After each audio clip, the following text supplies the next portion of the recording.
3 मई को भी एक हमला हुआ था और इसी इलाके के आसपास हुआ था, नॉर्थ ईस्ट में ही हुआ था और उसमें भी कई सैनिक शहीद हुए थे।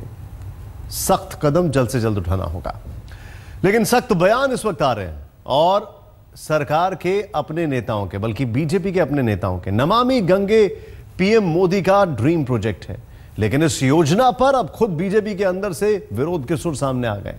कानपुर से बीजेपी सांसद मुरली मनोहर जोशी ने मोदी सरकार के नमामि गंगे प्रोजेक्ट पर निशाना साधा है और कहा है कि अगर ऐसे ही रफ्तार से काम चला तो 50 साल तक गंगा साफ नहीं हो सकेगी।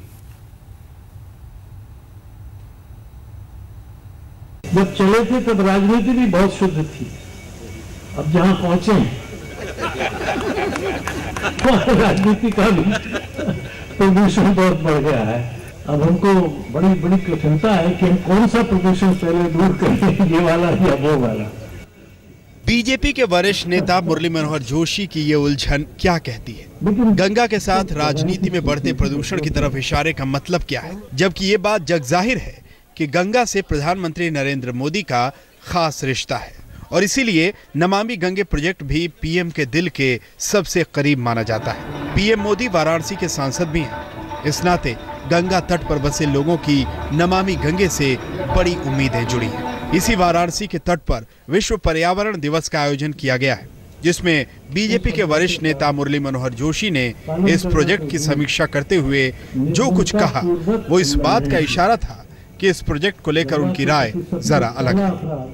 टुकड़ों में गंगा को नहीं देखा जाता। ये उत्तराखंड की गंगा है, ये हरिद्वार की गंगा है, ये बनारस की गंगा है, ये कानपुर की गंगा है।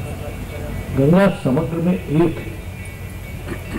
सरकार करती टुकड़ों में साफ करो, जहाँ साफ कर दो वहाँ साफ करो, ऐसे होगी नहीं करेगी। आप 50 वर्ष करते रहिए, मैं बोल चुका हूँ। इसी प्रेस कॉन्फ्रेंस में मुरली मनोहर जोशी ने बिना नाम लिए नितिन गडकरी पर भी कटाक्ष किया। जोशी जी का कहना था कि मेरे मंत्री मित्र गंगा में जहाज चलाना चाहते हैं, लेकिन उन्हें भूगोल की समझ नहीं है। अब वो हमारे मित्र मंत्री वो कह रहे हैं हम गंगा में जहाज चलाएंगे, सब नदियों को जोड़ देंगे। अब मेरी समझ में नहीं आता, आप लोग बताइए। चाइना का 47% ट्रैफिक पानी पर है, goods and passenger traffic. 43-44% Korea और जापान का है, 40% ज़्यादा यूरोप का है और हमारे देश का केवल 3.03 है। और इसलिए हमारे देश में रोजगार का साधन में निर्माण हो और हमारा लॉजिस्टिक की कॉस्ट कम होगी तो हमारा एक्सपोर्ट बढ़ेगा, देश प्रगति और विकास की ओर जाएगा। गंगा की लहरों को निर्मल बनाने की जिम्मेदारी संभाल रही जल संसाधन मंत्री उमा भारती का दावा है कि पिछले 50 साल में गंगा की सफाई पर जितना काम नहीं हुआ उतना 1 साल में किया गया है और पूरी सफाई के लिए कम से कम 10 साल का वक्त चाहिए। और मैं माननीय मंत्री जोशी जी के पास जाऊंगी और उनसे मार्गदर्शन प्राप्त करूंगी कि हम अपनी कमियां कैसे दूर करें।